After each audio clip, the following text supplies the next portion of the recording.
મારું નામ ભરતભાઈ ગોરધનભાઈ। અમારે ખેતીમાં ડીઝલ મળતું નથી, અમારે ખેતી કરવી કેવી રીતે? અને પપ્પે જઈએ તો પપ્પવાળા ના પાડી દે તો અમારે ખેતી કરવી ડીઝલ વગર તો ખેતી થાય એમ છે નહીં। તો અત્યારે ઉનાળું અમારે ખેતી કરવી હોય, કપા વાવો હોય, રીટા નાખવા હોય, રોટારેટર મારવા હોય, તો ડીઝલ વગર અમારે કરવાનું શું? ટ્રેક્ટર બંધ પડ્યા છે, ડીઝલ વગર તો હાલે નહીં।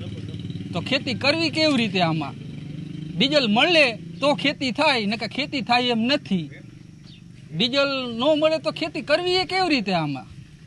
એટલે ડીઝલ તો સરકારશ્રી આપે તો જ મેળ થાય એવું છે, નકર ડીઝલ વગર તો ખેતી થાય નહીં। તો આમાં ખેતી કરવી કેવી રીતે? આમાં ખેડૂતને શું સમજવાનું? આમાં ખેડૂત કરે તો કરે શું તમારું નામ? ડીઝલ શું સમસ્યા?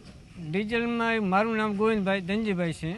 અને ડીઝલની એવી સમસ્યા કે અમારે ખેતી કરવી બરાબર, પણ ખેતીમાં અમારે કરવું શું? એમ ડીઝલ જડતું નહીં। એમ ગમે પંપે જઈએ, પંપવાળા તરત ના પાડી દે કે ભાઈ બારોબાર જ ના પાડી દે કે ભાઈ અહીં ડીઝલ જ નથી। અમારે ખેતી કરવી, રોટાવેટર આખું ખેતી ગમે કરવું લે। અત્યારે હવે કપાનો ઉગાડવાનો ટાઈમ છે બરાબર, નથી પાણી આવતું, ડીઝલ નથી જડતું, તો એનું અમારે લીટા કેવી રીતે નાખવા? ખેતી કરવી શું?